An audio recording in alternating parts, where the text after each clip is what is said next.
Vamos a charlar sobre este tema, vamos a seguir charlando sobre este tema con alguien que padeció la persecución justamente del macrismo y la padeció siendo parte del sistema, porque es un ex juez, en este caso ex juez de la Cámara Federal, Carlos Rosaschi. Como siempre, un gusto saludarte, Carlos. Te saludamos Eduardo Fabregat y Adrián Murano. ¿Cómo te va? Buen día.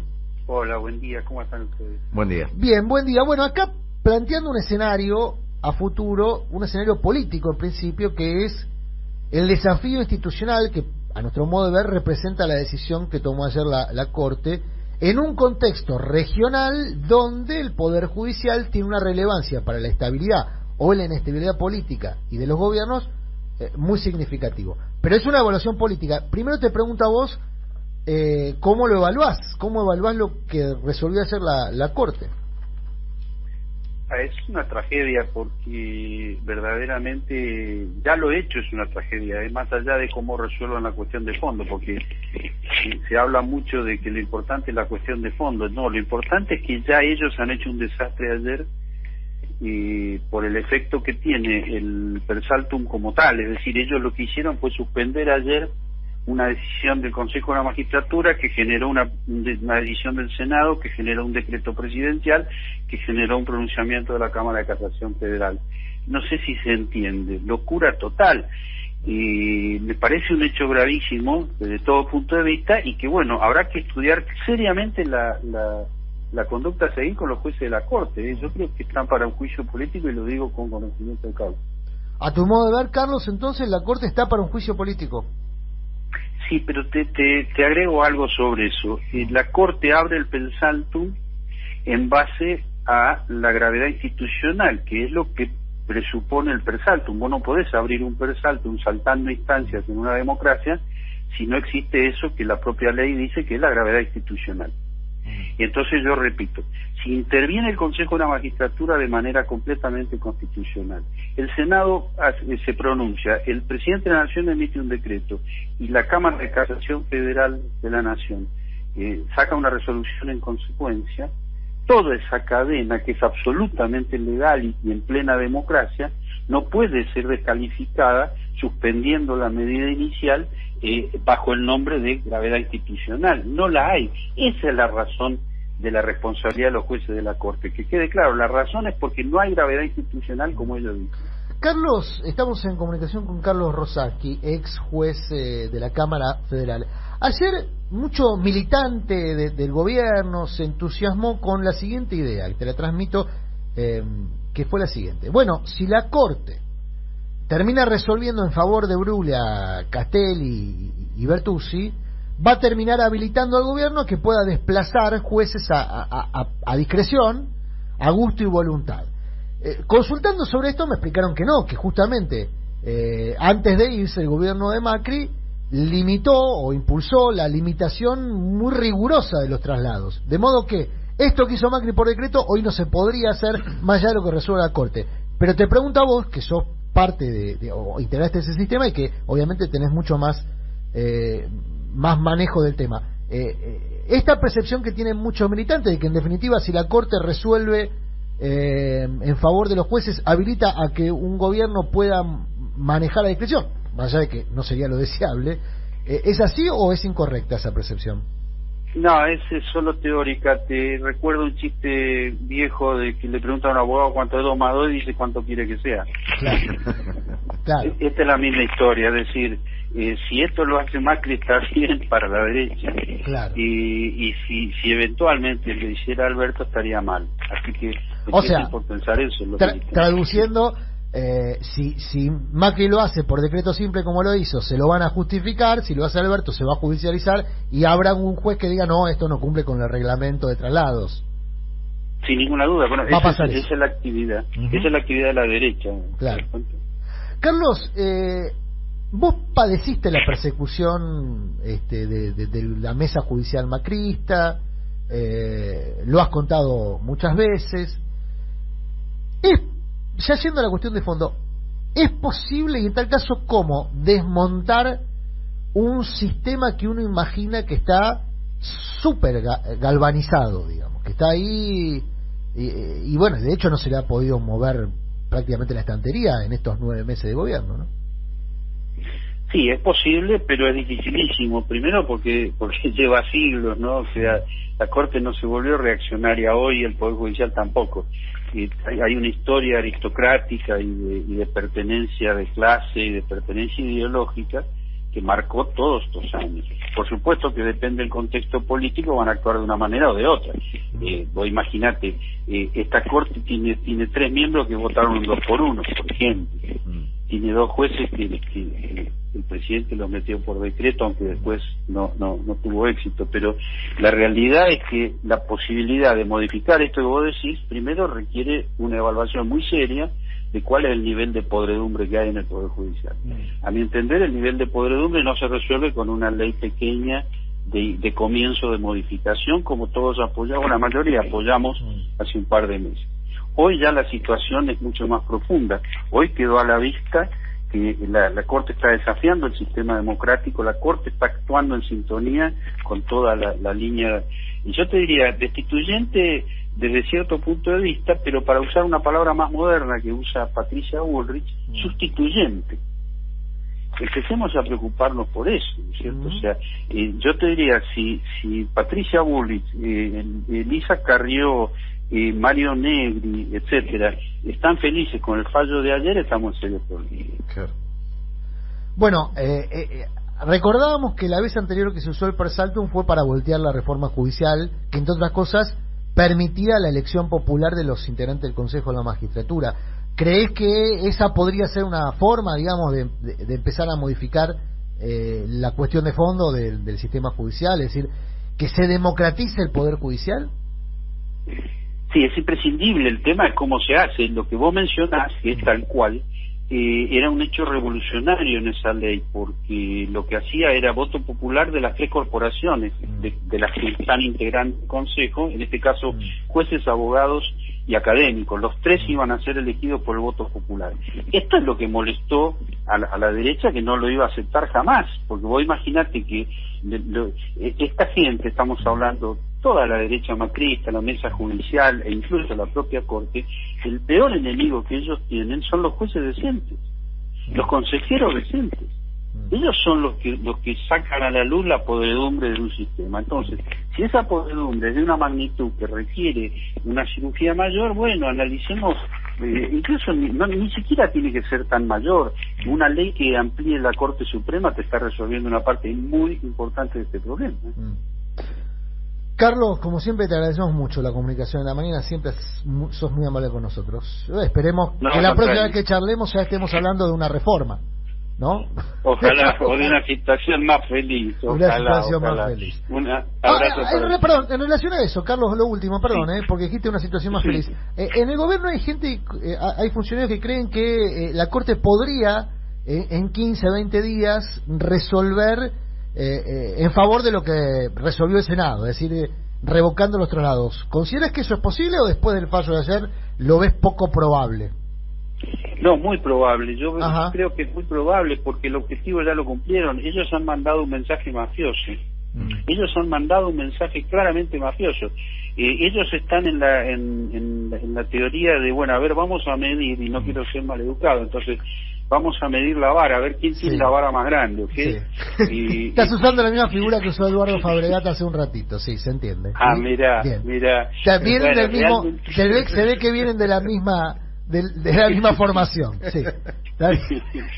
Bueno, y entonces estaban haciendo una apuesta de poder y ya puedo decir que ya eso ya está hecho, entonces pueden revertir la sensación que dejaron, digamos.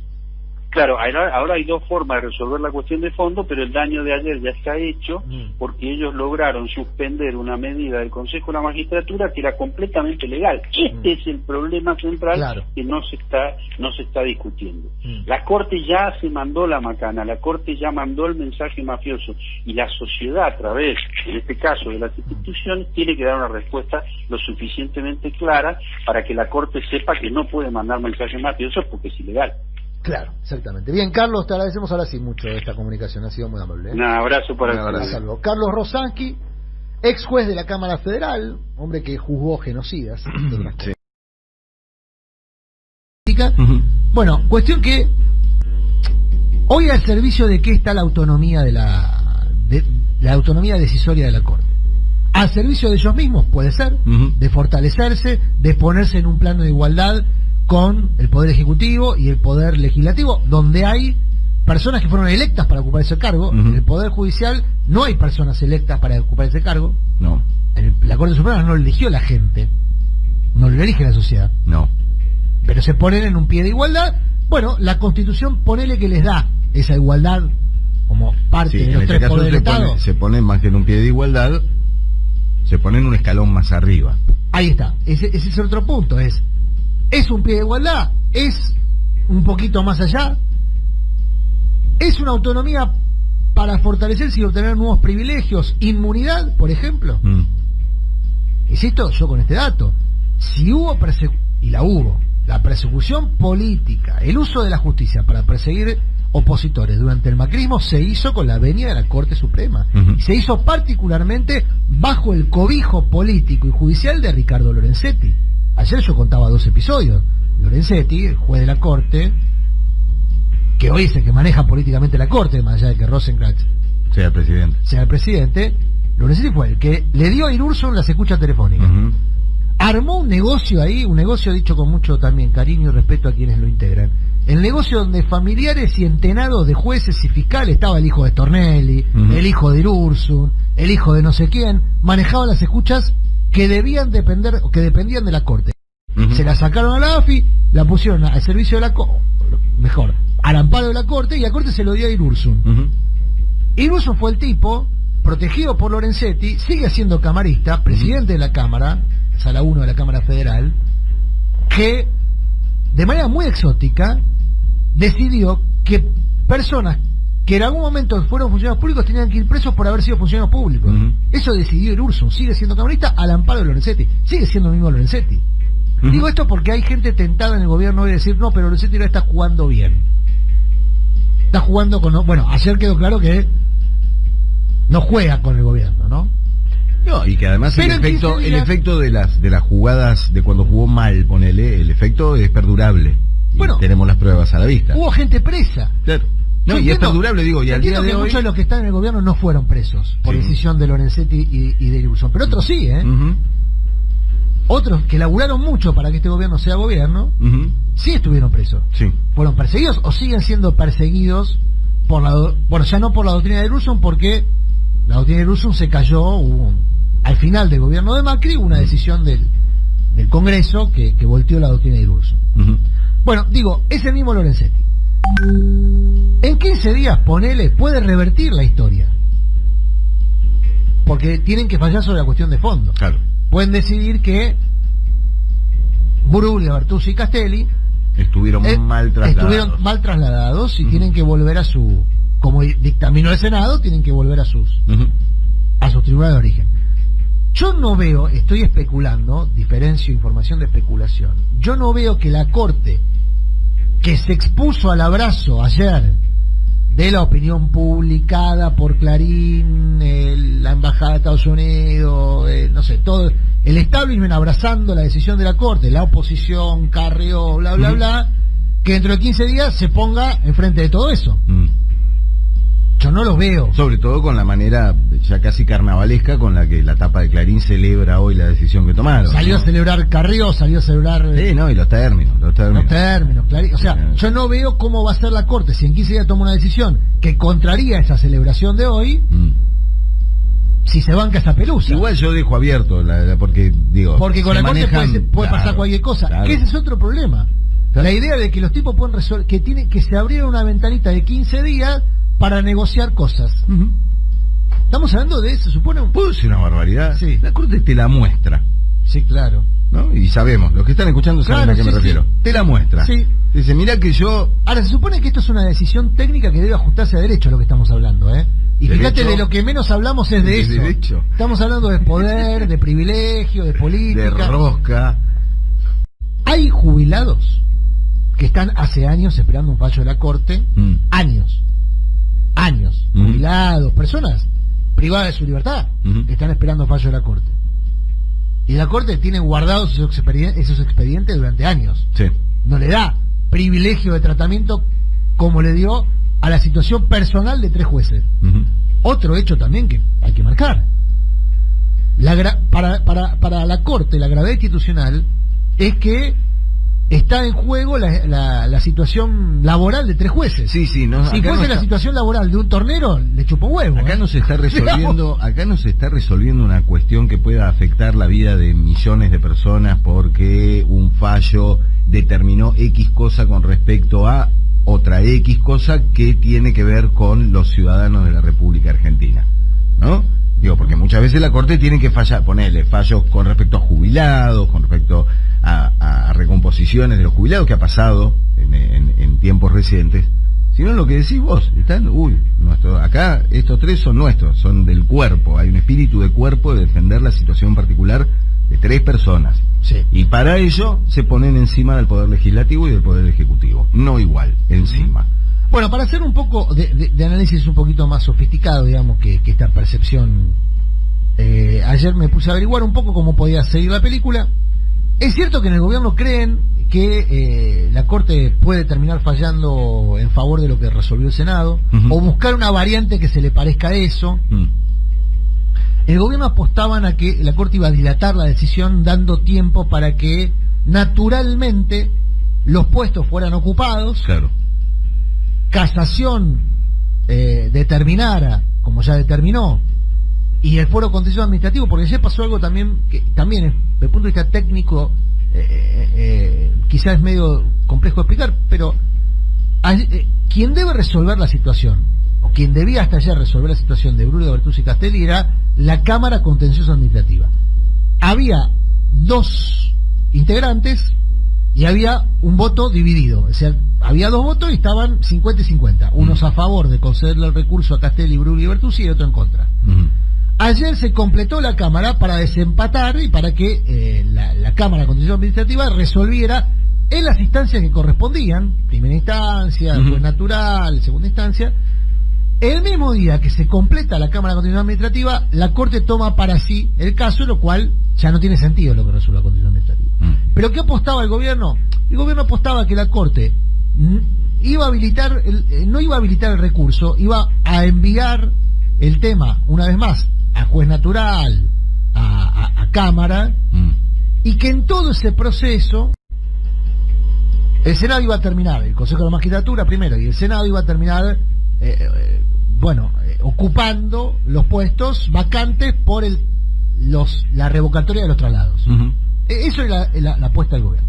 Algo políticamente, si se quiere, plausible. Un acuerdo político, decir, Corte, ha pasado N cantidad de veces que la Corte cajoneó proyectos porque... para que se resolvieran... Porque el Ejecutivo le dijo, lo vamos a resolver políticamente, no te metas. ¿Sí? Eso pasó muchas veces, muchas veces. Bueno, el gobierno apostaba a eso. Primera pregunta, ¿hubo buenos interlocutores negociando con la Corte eso? Para ser un poquito más sofisticado en el análisis. ¿Hubo buenas gestiones? ¿Gente que gestionó bien? Evidentemente no. Porque aparte, si el gobierno estaba convencido de pasar algo que finalmente no pasó, es que los interlocutores del Poder Ejecutivo con la Corte no son de lo mejor. Por lo menos muy eficientes no han sido en esto. Hay que ver en otras cosas. Segundo punto, ¿cómo sigue la película? Ayer Juan Martín Mena, que fue uno de los pocos funcionarios que salió a hablar, viceministro de Justicia, dijo, la verdad es que deja abierta la posibilidad a que en 15 días se ajuste a derecho la decisión, revierta, porque todavía no toma una situación de fondo, y bueno, esto que hoy parece una derrota política del Ejecutivo se transforme en un hecho que desde el punto de vista incluso del derecho está hiper justificado. Estamos hablando de 2 personas que fueron trasladadas a dedo por un presidente para hacer daño. Para hacer lo que le decía el Poder Ejecutivo. Claro.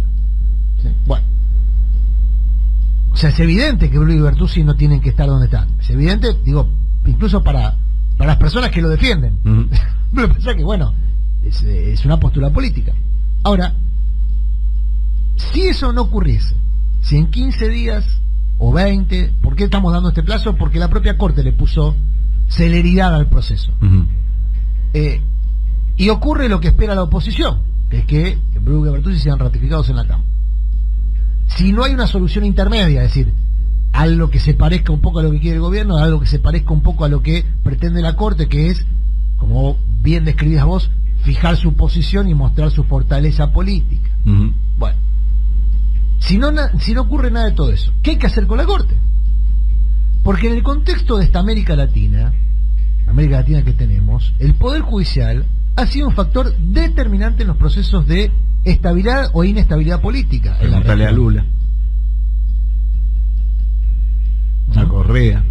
Entonces digo, si la Corte ratifica su desafío institucional, porque ayer lo que pasó fue un desafío institucional, un escándalo institucional, para usar una figura que se usa mucho en el periodismo, ¿no? Escándalo. Bueno, ayer fue un desafío institucional de la Corte.